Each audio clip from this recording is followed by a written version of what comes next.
PSG, Deschamps, Ballon d'Or, Real Madrid. Quels sont les messages subliminaux de l'interview en longueur de Mbappé? Kylian Mbappé a abordé tous les sujets dans l'interview livrée à Click. Mais certaines réponses peu claires de l'attaquant du Real Madrid laissent comme toujours la place à l'interprétation. Les prises de parole de Kylian Mbappé sont rares. Alors, après un début de saison compliqué avec le Real et l'équipe de France, le Kik a tenu à remettre le musée du Prado au centre de Madrid. Une petite heure avec Mouloud Achour sur Canal+, pour un petit exercice de débunkage de toutes les rumeurs sur sa personne, de sa prétendue dépression avec les Merengues à l'affaire de Stockholm. Quand je parle, on essaie toujours de regarder le message subliminal derrière, tente de convaincre l'ancien Parisien. Qu'il le veuille ou non, sa communication relève plus du mystérieux oracle que de la clarté de l'eau. Et on a donc évidemment essayé de chercher tous les messages non-verbaux dans ses propos. À propos de sa quête du Ballon d'Or. La phrase « Le Ballon d'Or, je sais ce qu'il faut faire pour le gagner ». Plein de choses, sur le terrain et en dehors. Je ferai tout ce qu'il faut pour le gagner. Le message subliminal « Comment tu voulais que je gagne le Ballon d'Or au PSG ?» Là, je suis chez le meilleur lobbyiste possible. À 26 ans, Kylian Mbappé a déjà remporté beaucoup de trophées, mais il lui en manque encore 3 importants, la Ligue des Champions, l'Euro et le Ballon d'Or, où le Kik n'a jamais fait mieux que 6e, malgré de très grosses saisons sur le plan statistique. Alors, ce n'est pas sur le terrain que le travail n'a pas été réalisé. Difficile, sauf si vous vous appelez Léo Messi, de remporter le Ballon d'Or si le club ne vous appuie pas en sous-main pour le vote. Et, à ce petit jeu, le Real Madrid est le meilleur lobbyiste du monde pour vous faire remporter le trophée. Demandez donc à Luka Modric ou à Cannavaro.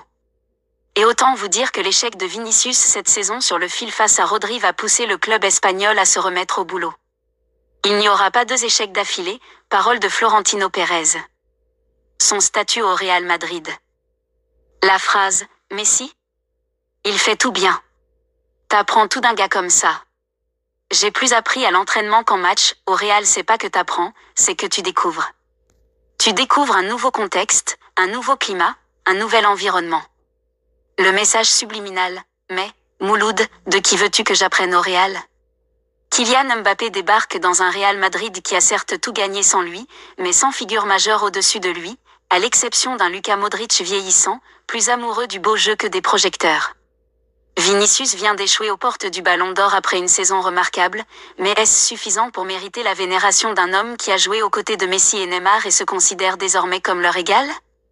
Il y a fort à parier que Mbappé annexe à terme le territoire de Vini à gauche, processus en cours. Idem pour Jude Bellingham, aussi fort soit-il, admettre qu'il a à apprendre de ses joueurs reviendrait à les mettre sur un piédestal. Mbappé a beau réaliser un début de saison indigeste, ne plus passer un dribble ni marquer le moindre penalty, il n'en est plus au point où il peut se laisser aller à la fascination. Les turbulences en équipe de France.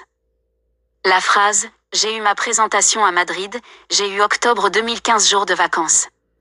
Didier Deschamps a dit qu'il voulait voir de nouveaux joueurs. Il a insisté pour que je vienne, ça ne s'est pas très bien passé.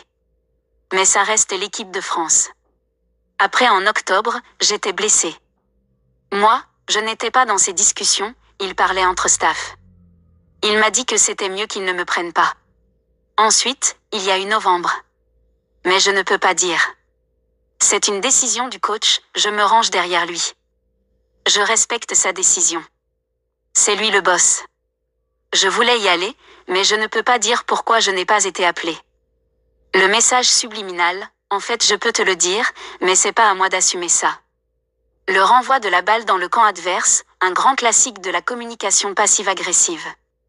Kylian Mbappé n'apprend rien de plus que ce qu'avait dit Didier Deschamps en conférence de presse avant le dernier rassemblement des Bleus, à savoir que la mise à l'écart de l'attaquant était un choix du sélectionneur, je pense que c'est mieux comme ça.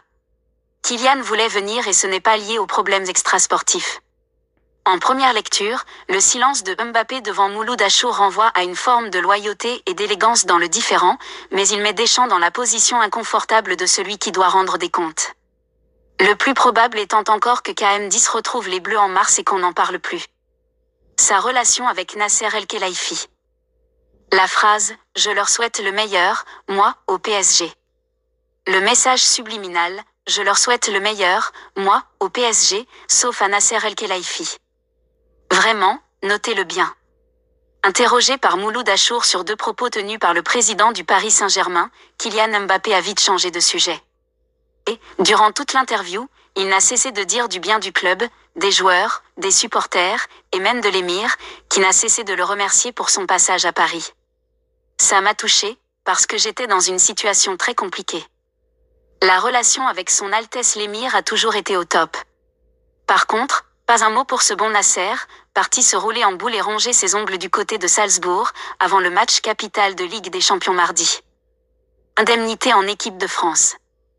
La phrase « ça ne me rapporte rien l'équipe de France financièrement, même à perte, parce que maintenant que je suis à Madrid, je dois payer l'avion pour aller en France ». Le message subliminal « ne t'inquiète pas Fifi ». Après ta réélection en tant que président de la FFF, on va renégocier certaines choses quand on vient en sélection. Durant cette interview sur Canal+, Kylian Mbappé n'a cessé de clamer son amour pour l'équipe de France, pour qui il a tout donné depuis ses débuts en 2017 sur et en dehors du terrain, notamment en renégociant la convention des droits à l'image des joueurs en 2022, après avoir boycotté une séance photo avec un sponsor des Bleus. On ne serait donc pas surpris qu'un nouveau mouvement de grève soit décrété lors des prochains rassemblements pour avoir une compensation financière sur les trajets en avion. Une sorte d'indemnité kilométrique pour les salariés lambda.